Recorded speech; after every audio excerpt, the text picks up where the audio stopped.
آپ کا نام معاویہ اور والد کا نام ابو سفیان تھا۔ ابو سفیان اسلام کا سخت دشمن رہا۔ آپ علیہ السلام اور مسلمانوں کو ہر طرح کی تکلیف دی۔ اللہ تعالیٰ نے فتح مکہ کے موقع پر اسلام لانے کی توفیق نصیب کی تو باپ بیٹا دونوں مشرف باسلام ہوئے۔ قبول اسلام کے بعد معاویہ رضی اللہ تعالیٰ عنہ حنین اور طائف کے غزوات میں شریک ہوئے۔ آپ علیہ السلام نے خاندانی عزت اور وقار کا لحاظ کرتے ہوئے فتح کے موقع پر کثیر تعداد میں مال غنیمت عطا کیا اور کتابت وحی کا جلیل القدر منصب عطا فرمایا۔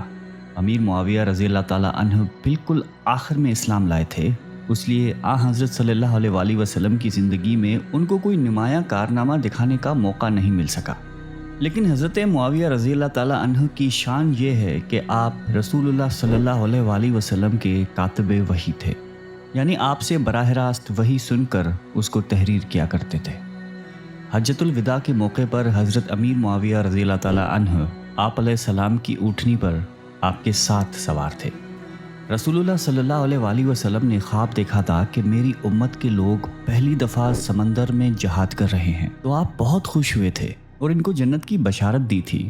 یہ پہلا خوش نصیب لشکر جس نے رسول اللہ صلی اللہ علیہ وآلہ وسلم کے خواب کو حقیقت میں بدل دیا، امیر المومنین عثمان رضی اللہ تعالیٰ عنہ کے دور میں قبرص کے جہاد پر گیا تھا اور اس کے امیر معاویہ رضی اللہ تعالیٰ عنہ تھے۔ آپ نے اسلام کی تاریخ میں سب سے پہلے بحری حملوں کا آغاز کیا اور بحری قوتوں کو اتنی ترقی دی کہ اسلامی بحری بیڑا اس خلافت کے بہترین بیڑوں میں شمار ہوتا تھا۔ خلافت عثمانی میں آپ نے بہت سے علاقوں کو فتح فرمایا۔ حضرت عثمان رضی اللہ تعالیٰ عنہ کے دور حکومت میں ایسے حالات برپا ہوئے جن کی وجہ سے خلیفہ ثالث بے دردی سے شہید ہوئے۔ شہادت کے بعد فتنوں کے باقاعدے منہ کھل گئے۔ دشمنوں نے موقع سے خوب فائدہ اٹھا کر صحابہ رضوان اللہ علیہم اجمعین کو ایک دوسرے کے خلاف جوش دلایا، جس کے نتیجے میں جنگ صفین جیسی خون زیر اور ہولناک معرکے پیش ہوئے۔ ان معرکوں کے بعد حضرت علی رضی اللہ تعالیٰ عنہ اور ان کے بعد امیر معاویہ رضی اللہ تعالیٰ عنہ خلافت پر تعینات پائے۔ آپ کی خلافت کا سب سے بڑا تاریخی حملہ قسطنطنیہ کا تھا، جس کے بدولت پورے مشرق پر اسلام کا اثر اور دعوتی پیغام پہنچ چکا تھا۔ حضرت امیر معاویہ رضی اللہ تعالیٰ عنہ کو جو چیز دوسرے خلفاء سے ممتاز کرتی ہے وہ ان کی بے نظیر تدبیر و سیاست اور قوت نظم تھی۔ آپ اموی سلسلے کے سب سے پہلے بادشاہ تھے۔ اس کے باوجود آپ نے مکمل ترقی یافتہ اور ایک مثالی حکومت کا نمونہ پیش کیا۔ آپ نے نظام حکومت چلانے کے لیے باقاعدہ مجلس شوری قائم کی ہوئی تھی۔ تمام معاملات مجلس کے مشورے سے انعقاد پذیر ہوتے تھے۔ آپ کے عہد خلافت میں دولت اسلامیہ کو مختلف صوبوں میں تقسیم کیا، جس پر علیحدہ گورنر مقرر ہوتے تھے۔ آپ عہدیداروں کی مکمل اہلیت دیکھ کر انتخاب فرماتے تھے۔ انتخاب کے بعد کی نگرانی اور افعال اور اعمال پر کڑی نگاہ رکھتے تھے۔ حسب ضرورت محاسبہ بھی فرماتے تھے۔ فوج کی ضرورت کو مد نظر رکھ کر آپ نے اس کی ترقی اور اہم مراکز اور چھاونیاں قائم کی۔ آپ نے مختلف قلعے تعمیر کروائے اور نئی آبادیاں بھی قائم کی۔ حکومت کے ضرورت کے تمام اہم شعبے قائم کیے۔ لوگوں کے بھلائی کے کاموں پر مکمل توجہ دی۔ مساجد کی تعمیر، حرم کی خدمت، اشاعت اسلام اور اقامت دین آپ کے عمدہ اور نمایاں کارنامے ہیں۔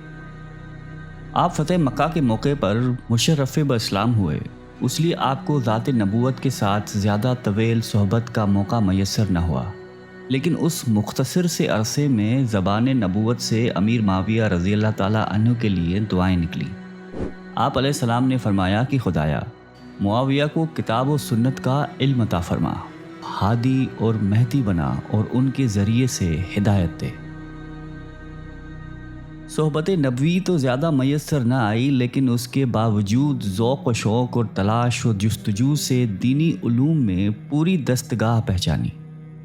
ان کو اپنے مخالفین سے علمی استفادے میں بھی عار نہ تھا۔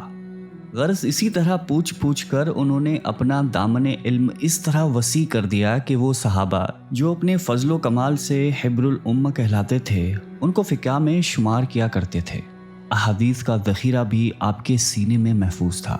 چنانچہ حدیث کی کتب میں آپ کے 163 روایات ملتی ہیں۔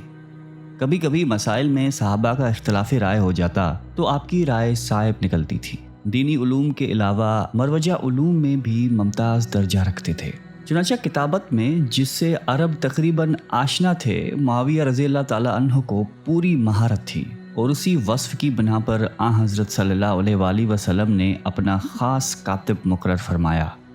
شاعری اور خطابت میں بھی یکتا و منفرد تھے۔ آپ نے باقاعدہ تاریخ کی بنیاد ڈالی اور تدوین تاریخ کے لیے ایک باخبر عالم عبید بن شریعہ کو مقرر کیا۔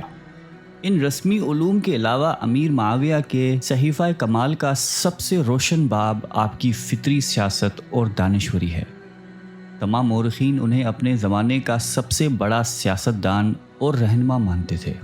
دعائے نبی صلی اللہ علیہ وآلہ وسلم کی وجہ سے آپ کا دامن اخلاقی فضائل سے پر تھا۔ حلیم، بردبار، ضبط و تحمل، فیاضی و ثقافت، خوف خدا اور آخرت کو مکمل یاد رکھتے تھے۔ آخری عمر میں بیماری کے وقت اپنے بیٹے یزید کو خلافت سونپی۔ چند وصیتیں کرنے کے بعد آپ واصل بحق ہوئے۔